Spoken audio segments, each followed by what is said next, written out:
بہت شکریہ، آپ ہمیں آگاہ کر رہے تھے۔ ملک بھر کی فضا سوگوار ہے۔ ترلائی کلاں امام بارگاہ دھماکے کا ایک اور زخمی پیمز اسپتال میں دم توڑ گیا ہے۔ 22 سال کے عباس مہدی کا تعلق تلہ گنگ سے تھا۔ شہداء کی تعداد 33 ہو گئی ہے۔ مختلف مقامات پر شہداء کی نماز جنازہ کی ادائیگی کا سلسلہ بھی جاری ہے۔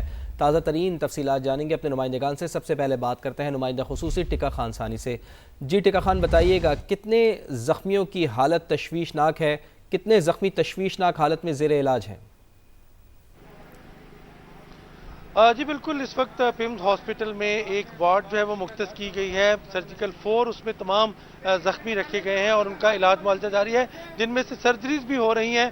20 کے قریب مریض ابھی بھی انتہائی تشویشناک حالت میں ہیں، جن میں سے 9 کو آئی سی یو میں رکھا گیا اور باقیوں کی سرجریز ہو رہی ہیں اور متبادل انتظامات کیے گئے ہیں، اور مجموعی طور پر اب 64 مریض زیر علاج ہیں ابھی تک۔ 149 ٹوٹل 149 ٹوٹل لوگ لائے گئے تھے، جن میں سے 28 اس وقت شہید تھے اور باقی زخمی۔ بہت ساروں کو رات کو ہی ڈسچارج کر دیا گیا مرہم پٹی کے بعد، اور اس کے بعد 77 مریض آج رات رکھے گئے۔ مزید 13 مریض جو ہیں وہ ان میں سے ڈسچارج کر دیے گئے ہیں اور باقیوں کا بھی علاج جاری ہے۔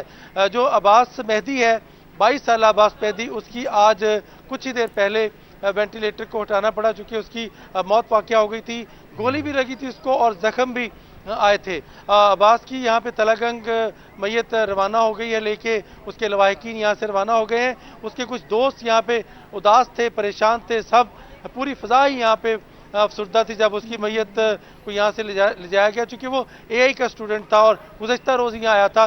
اسی طرح جو زخمی ہیں، زخم اس نوعیت کے ہیں کہ ابھی ان کو فوری طور پہ کچھ سرجریز روکی گئی ہیں کہ جو ان کو انفیکشن ہو گیا ہے وونڈ کی وجہ سے۔ اب انفیکشن کا ٹریٹمنٹ کرنے کے بعد کچھ سرجریاں کی جائیں گی اور فوری نوعیت کی سرجریز جو ہیں وہ فوری طور پر کی جا رہی ہیں۔ آرتھوپیڈک کے، جنرل سرجری کے اور پلاسٹک سرجن تمام جو اس وقت پیمز کا سٹاف ہے، executive director doctor Imran Rana انیزے، جو ڈپٹی ایگزیکٹو ڈائریکٹر ہیں ڈاکٹر انیزے جلیل، اور ساتھ ہی ترجمان بھی ہیں، تمام عملہ اس وقت پیمز میں موجود ہے اور ڈاکٹرز بھی موجود ہیں۔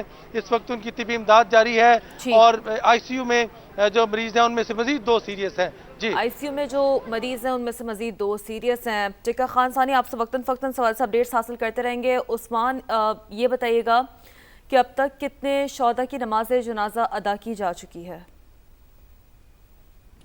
شیرین، گزشتہ روز ترلائی کلاں جو کہ راولپنڈی کا مسافاتی علاقہ ہے، نماز جمعہ کے دوران خودکش دھماکے کی وجہ سے شہید ہونے والے نمازیوں کی نماز جنازہ ادا کرنے کا سلسلہ جاری ہے۔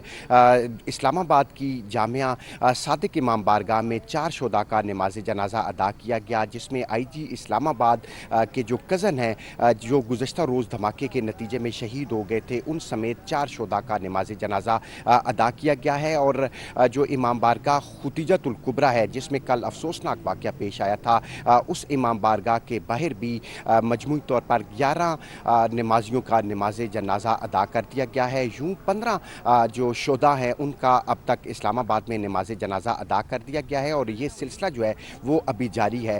اس نماز جنازہ میں وفاقی وزراء ڈاکٹر طارق فضل چودھری، سردار محمد یوسف نے بھی شرکت کی۔ اس کے ساتھ ندیم افضل چند اور سابق چیئرمین سینٹ نیّر حسین بخاری نے بھی شرکت کی، اور اپوزیشن لیڈر ایوان بالا میں راجہ ناصر عباس نے بھی نماز جنازہ میں شرکت کی۔ پولیس افسران کی اور پولیس اہلکاروں کی بڑی تعداد جو ہے وہ نماز جنازہ ادا کرنے کے دوران سیکیورٹی پر مامور تھی، اور دونوں جو جگہیں ہیں جہاں پر نماز جنازہ ادا کیا گیا وہاں پر 4 مختلف داخلی دروازے قائم کیے گئے تھے۔